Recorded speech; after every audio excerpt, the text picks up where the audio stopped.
દેશમાં બનતા માર્ગ અકસ્માતના કિસ્સાઓમાં ઘટાડો લાવવા માટે કેટલાક પ્રયાસો કરવામાં આવ્યા.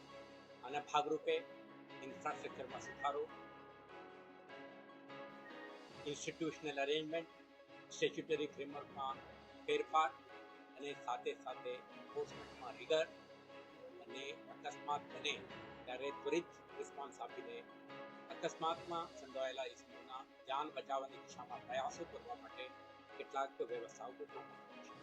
આના ભાગરૂપે જ ઝીરો ફેટાલિટી કોરિડોરના એક કોન્સેપ્ટથી ગુજરાત રાજ્યમાં પસાર થતા નેશનલ હાઈવે નંબર 48 અરાવલીથી માંડીને વલસાડ સુધીના આખા વિસ્તારમાં માર્ગ અકસ્માતના કિસ્સો ઘટે અને આ સ્ટ્રેચ વધુ સુરક્ષિત બને તે દિશામાં પ્રયાસો કરવાના ભાગરૂપે ઝીરો ફેટાલિટી કોરિડોર પ્રોજેક્ટની શરૂઆત કરવામાં આવી છે. આજે આ કાર્યક્રમમાં માનનીય એમપી શ્રી, ધારાસભ્ય શ્રી વાઘોડિયા અને અન્ય સ્ટેક હોલ્ડર ઉપસ્થિત છે. આ કાર્યક્રમના માધ્યમથી આપણે શરૂ કરવા માંગીએ છીએ. વડોદરા શહેર વિસ્તારમાં પસાર થતા લગભગ 65 કિલોમીટર સ્ટ્રેચમાં ઇન્ફ્રાસ્ટ્રક્ચરમાં સુધારા કરવામાં આવે.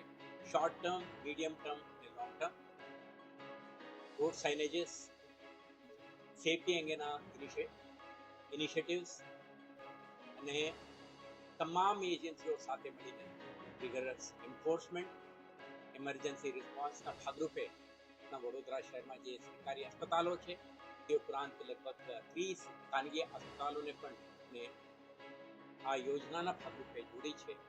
કેશલેસ ટ્રીટમેન્ટ માટે આયોજન પણ કરી છે અને આ માર્ગના બંને બાજુ રહેતા શહેરીજનો, ગામજનો પણ માર્ગ સુરક્ષા અંગે સતર્ક બને, જેથી કરીને એક તમામ સ્ટેક હોલ્ડર પાર્ટિસિપેશનથી આપણા 65 કિલોમીટર સ્ટ્રેચ વધુ સુરક્ષિત બને અને અકસ્માતોમાં ઘટાડો થાય. આ દિશામાં આવતા દિવસોમાં એક આયોજનબદ્ધ રીતે સરકારના તમામ વિભાગો, બિન સરકારી સેવા સંસ્થાઓ, જનપ્રતિનિધિઓ અને આજુબાજુમાં રહેતા શહેરી અને ગ્રામ્ય વિસ્તારના સરપંચીઓ, રહીશો એમના તમામના પાર્ટિસિપેશનથી, ભાગીદારીથી આવા એક સુરક્ષિત માહોલ ઊભા કરવા માંગીએ છીએ.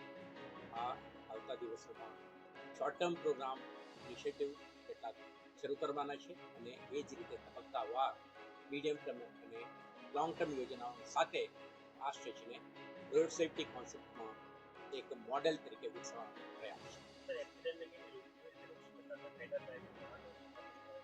એક્સિડન્ટ માટે કેટલાક આપણે ઇન્ફ્રાસ્ટ્રક્ચરમાં સુધારો, પ્રિવેન્ટિવ મેજર્સ અને જ્યારે અકસ્માત બને આમાં ફેટાલિટી ન બને તે માટે ક્વિક રિસ્પોન્સ 108, 112ના માધ્યમથી હોસ્પિટલ સુધી પહોંચાડીએ અને સાથે સાથે જે મદદરૂપ થતા લોકોને રાહવીર યોજના અંતર્ગત એમને કમ્પન્સેશન આપીએ, કેશલેસ ટ્રીટમેન્ટ આપીએ અને જે કંઈ વિસ્તારમાં બ્લેક સ્પોટ કે વારંવાર અકસ્માત થતું હોય આમાં સુધારાત્મક પગલાં લઈને અકસ્માત બનતો અટકાવીએ.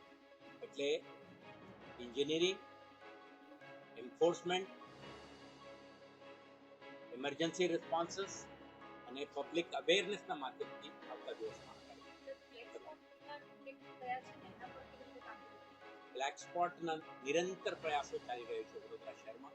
છેલ્લે 2 વર્ષમાં આપણે જે એક્સપ્રેસ હાઈવે આપણે ટોલ નાકાથી અને આનંદ વાસદ ટોલ નાકા તરફથી કરજણ સુધીના જે આપણા સ્ટ્રેચ છે તમે પણ જોયું છે. આપણે એન્ક્રોચમેન્ટ રિમૂવલ માટે કેટલાક જગ્યાએ બોટલનેક કતારના સુધારા માટે અને અન્ય પ્રયાસોથી પણ આ બ્લેક સ્પોટનું નિરાકરણ માટે NHAI, RMB, VMC તમામ સ્ટેક હોલ્ડરો સાથે આપણા કાર્ય